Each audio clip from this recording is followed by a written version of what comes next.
Hello friends, welcome back to my channel. ఈరోజు మనం ఈ వీడియోలో 2026వ సంవత్సరంలో వస్తున్న మొట్టమొదటి సూర్యగ్రహణం ఫిబ్రవరిలో ఎప్పుడు వస్తుంది, పట్టు విడుపు సమయాలు, ముఖ్యంగా మన భారతదేశంలో ఈ గ్రహణం కనిపిస్తుందా లేదా, గ్రహణ నియమాలు అసలు మన భారతీయులు పాటించాలా లేదా, ఏ ఏ దేశాలలో కనిపిస్తుంది, గర్భవతులు గ్రహణ నియమాలు అసలు పాటించాలా లేదా, అవసరం లేదా, ప్రతి ఒక్కటి కూడా సూర్యగ్రహణంకి సంబంధించి అన్ని విషయాలు ఈ వీడియోలో చూద్దాము ఫ్రెండ్స్. మనకి సాధారణంగా ఖగోళ శాస్త్ర ప్రకారము ప్రతి సంవత్సరము కూడా 2 సూర్యగ్రహణాలు 2 చంద్రగ్రహణాలు ఏర్పడుతూ ఉంటాయి. మనందరికీ తెలిసిందే ఫ్రెండ్స్. ఇంకా ముఖ్యంగా మనకి అమావాస్య రోజుల్లో సూర్యగ్రహణము, పౌర్ణమి రోజులలో చంద్రగ్రహణం ఏర్పడుతూ ఉంటుంది. ఈ విషయాలు మనందరికీ సామాన్యంగా తెలిసిన విషయమే. మనకి అలాగే ఈ 2026వ సంవత్సరంలో కూడా 2 సూర్యగ్రహణాలు 2 చంద్రగ్రహణాలు ఏర్పడనున్నాయండి.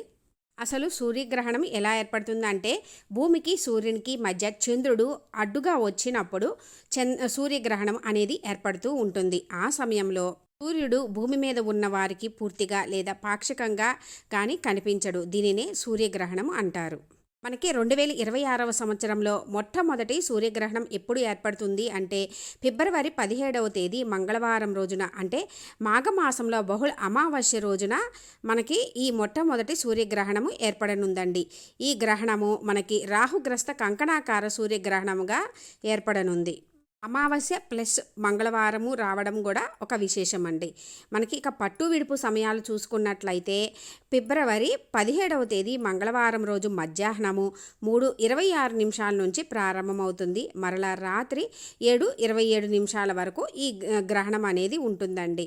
ఇక ఈ గ్రహణం మన భారతదేశంలో కనిపిస్తుందా లేదా అంటే, మన భారతదేశంలో ఈ గ్రహణము అస్సలు కనిపించదండి. కాబట్టి మన భారతీయులు ఎటువంటి గ్రహణ నియమాలు కానీ సూతక కాలము ఇవేవి వర్తించవు. కాబట్టి అన్ని పనులు కూడా యథావిధిగా చేసుకోవచ్చని చెప్పి మన పండితులు చెబుతున్నారు. ఈ గ్రహణము మనకి పాక్షిక సూర్యగ్రహణంగా ఏర్పడనుంది. అయితే మన భారతదేశంలో ఉన్నటువంటి ప్రెగ్నెంట్ లేడీసు ఈ గ్రహణ నియమాలు పాటించాలా, అవసరం లేదా అంటే, మనకి గ్రహణం అనేది లేదు కాబట్టి ఏమీ పాటించిన అవసరం లేదండి. అయితే సూర్యగ్రహణము అంటే రేడియేషన్స్ ప్రభావం ఎక్కువగా ఉంటుంది కాబట్టి ఆ టైంలో వరకు గ్రహణం ఉన్నంత సమయము బయటికి రాకోకుండా కర్టెన్స్ అన్నీ వేసుకొని ఇంట్లోనే ఉండి యథావిధిగా అన్నీ చేసుకోవచ్చని మన పండితులు చెబుతున్నారండి. మనకి ఆ కొంచెం టైము ఇంట్లోనే ఉండి జాగ్రత్తగా ఉంటే మనకే మంచిది కాబట్టి ప్రెగ్నెంట్ లేడీస్ ఆ సమయంలో ఇంట్లో ఉంటే సరిపోతుంది. ఇక గ్రహణం కనిపించేటటువంటి ప్రాంతాలు ఏమేమిటి అంటే, దక్షిణ అమెరికా, దక్షిణ అర్జెంటీనా, చిలీ, దక్షిణ ఆఫ్రికా, అంటార్కిటికా, హిందూ మహాసముద్రాలలో మనకి ఈ గ్రహణం అనేది కనిపిస్తుందండి. గ్రహణం కనిపించే ప్రాంతాల్లో ఉన్నవారు ప్రెగ్నెంట్ లేడీస్ అయితే గ్రహణ నియమాలు పాటించాలండి. పాటిస్తేనే మంచిది. తెలిసింది కదా ఫ్రెండ్స్, మనకి 2026వ సంవత్సరం ఫిబ్రవరి 17వ తేదీన వస్తున్నటువంటి మొట్టమొదటి సూర్యగ్రహణం గురించి మీకు ఇంకా ఏమైనా డౌట్స్ ఉంటే కామెంట్ సెక్షన్లో అడగండి ఫ్రెండ్స్, రిప్లై ఇస్తాను.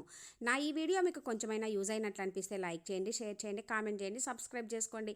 పక్కనే ఉన్న బెల్ ఐకాన్ క్లిక్ చేసినట్లయితే నేను అప్లోడ్ చేసిన ప్రతి వీడియో మీకు నోటిఫికేషన్ వస్తుంది ఫ్రెండ్స్. ఈ గ్రహణం అయితే మన భారతదేశంలో కనిపించదండి. కానీ ప్రెగ్నెంట్ లేడీసు ఆ టైంలో బయటికి వెళ్ళకోకుండా రేడియేషన్లోనే ఉండి జాగ్రత్తలు తీసుకొని పండంటి బిడ్డకు జన్మనివ్వాలని కోరుకుంటున్నాను ఫ్రెండ్స్. Thanks for watching.